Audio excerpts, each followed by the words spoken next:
안녕하세요. 2월의 인생학 2월입니다. 오늘은요, 무례한 사람에 대한 대처법에 대해서 이야기 나눠보도록 할게요.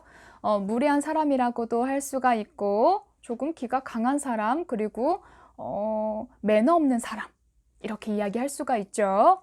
아무래도 진화론적으로 우리는 동물에서 진화되는 과정을 거쳐서 인간이 되었습니다.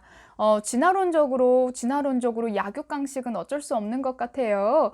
그런 부분에서 인간관계 안에서는 서열이 존재합니다. 부모와의 관계 안에서도 서열이 존재할 수가 있고요. 그리고 이제 가벼운 연인 관계 안에서도 서열이 존재할 수가 있고, 그리고 친구 관계, 직장 안에서는 당연히 서열이 존재하겠죠. 이런 서열적인 이런 관계 안에서 기싸움도 존재하고, 서열적으로 좀 강자가 약자를 누르려고 하는 그런 기싸움도 참 많이 일어나는데요. 무례한 부탁과 무례한 요구, 그리고 여러 가지 강압적인 태도로 상당히 우리들의 마음을 아프게 하시는 분들이 참 많습니다. 우리는 그런 분들을 꼰대라고도 이야기할 수 있고 XX라고도 이야기를 하기도 하는데요. 이런 분들을 좀 어떻게 대처해야지 내가 좀 사람답게 살 수 있을까? 이 부분으로 고민을 하시는 분들이 참으로 많습니다. 여러분들은 좀 어떻게 대처하나요? 아마 많은 대다수 분들이 아마 속으로 끙끙 앓면서 속앓이를 하시는 분들이 많을 거라고 생각이 듭니다. 그래서 아마 이 영상도 시청해 주시는 거라고 생각이 드는데요. 우리는 왜 이런 무례한 이야기들과 이런 무례한 요구에 대답을 제대로 하지 못하는 걸까요? 바로 우리가 문화적인 측면을 이야기 둘 수가 있는데요. 아무래도 뿌리 깊게 유교 사상이 내려오기 때문에 어른들에게는 최대한 말을 높이고 예의 바르게 행동하자, 그리고 어른들에게 말대꾸하지 말고 살자, 이런 어렸을 때 듣는 얘기들 있잖아요. 어른 앞에서 말대꾸 하지 마 라던가 이런 사상들과 문화를 주입받으면서 살아오게 됩니다. 그렇게 윗사람이 무례한 요구를 하면 네 하고 넘어가는 것을 미덕이라고 생각을 하는데요. 하지만 시대가 바뀌면서 외국의 정서도 들어오고 마이웨이적인 사람들도 많이 생기고 시대가 많이 변한 것을 체감을 하고 있습니다. 이러한 무례한 사람들에게 예전에는 네네 하면서 맞춰왔단 말이에요. 기성세대는. 근데 우리의 세대는 조금 다르죠. 이렇게 살다가는 내가 정말 멘탈이 나갈 것 같아 해서 조금씩 변화를 하는 과정이라고 저는 생각이 듭니다. 그런 무례한 사람들과 있다가 트라우마라든지 좀 강하게 넘어가면 외상후 스트레스 장애까지도 앓게 되고 마음의 병이 커져서 그 트라우마로 인해서 심리치료까지 받으시는 분들이 많습니다. 어떤 그 특정 한 사람 때문에 정신과에서 약도 타야 되고, 또 상담도 주기적으로 받아야 되고, 돈이 엄청나게 깨지고, 그리고 시간적으로도 계속 거기에 투자를 해야 되고, 내 에너지도 뺏겨야 되는 그런 상황이 연출이 되는 거거든요.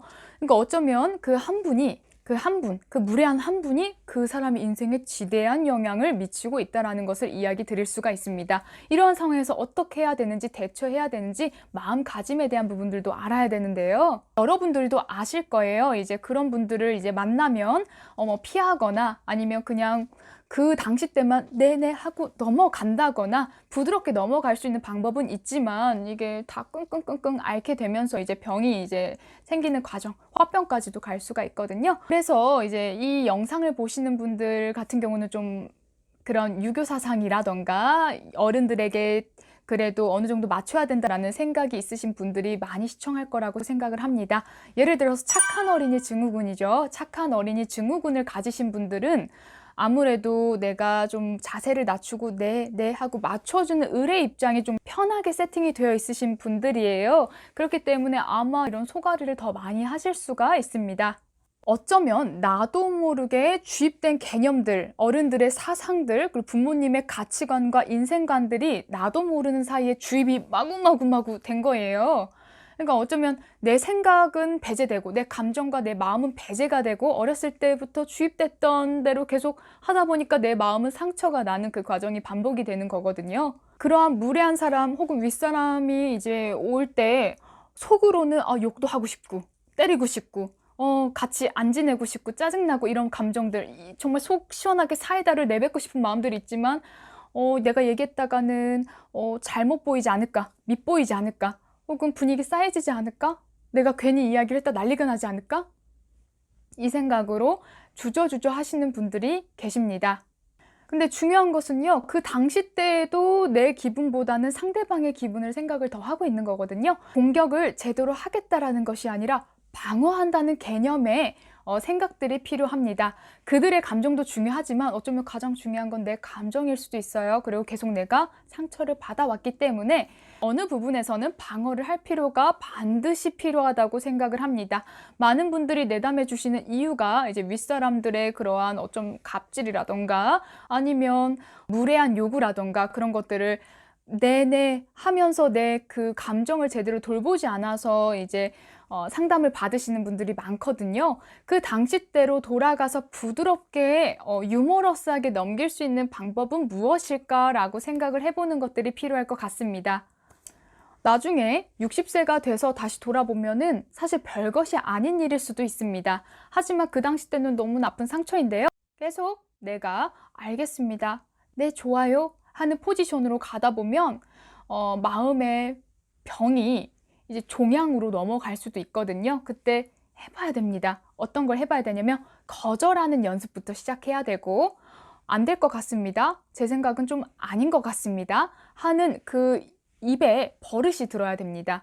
우리가 항상 좋아요, 좋아요, 좋아요 하는 이야기들을 많이 하다 보면 어느 순간 입에 배게 돼요. 그리고 거절을 많이 하지 못하시는 분들, 거절을 어려워하시는 분들은 조금씩 친구들과의 관계라던가 아니면 입버릇처럼 안 될 것 같은데요, 죄송합니다 하고 부드럽게 이야기하고 나의 이런 감정을 방어할 수 있는 어떠한 단어, 문장을 좀 넣어보는 것들이 필요할 것 같습니다. 다니든 직장 안에서 가장 힘없는 사람에게 공격 대상이 되곤 합니다. 그렇기에 내가 나를 지키기 위해서는 나를 방어하는 연습이 필요하고 적대적인 관계로 넘어가는 것이 아니라 부드럽게 저는 생각이 좀 다른데요. 저는 그렇게 하기가 어려울 것 같아요. 죄송합니다. 이러한 반대 의견을 이야기했을 때 착할 줄 알았는데 조금 다르네 하는 생각은 들겠지만 얘는 쉽게 보긴 좀 어렵겠네 라는 생각이 또 들어가게 돼요. 그래서 어쩌면 그 마유해적인 성향분 있잖아요. 예를 들어서 딱 정시 퇴근합니다. 혹은 두 번째는 누군가 친하게 지내려고 해도 다가오지 마세요. 저는 제가 알아서 하겠습니다. 제가 알아서 먹겠습니다. 하는 이런 이야기들을 하시는 분들은 오히려 건들지를 않아요. 친하게는 안 지낼 수 있지만 공격의 대상은 되지가 않거든요. 어쩌면 어떤 부분에서는 마유에이적인 성향이 필요하지 않을까 싶습니다. 오늘은요, 무례한 사람 대처하는 방법에 대해서 이야기를 나눠봤습니다. 오늘도 재밌게 시청해 주셔서 감사합니다. 2월의 인생학 2월이었습니다.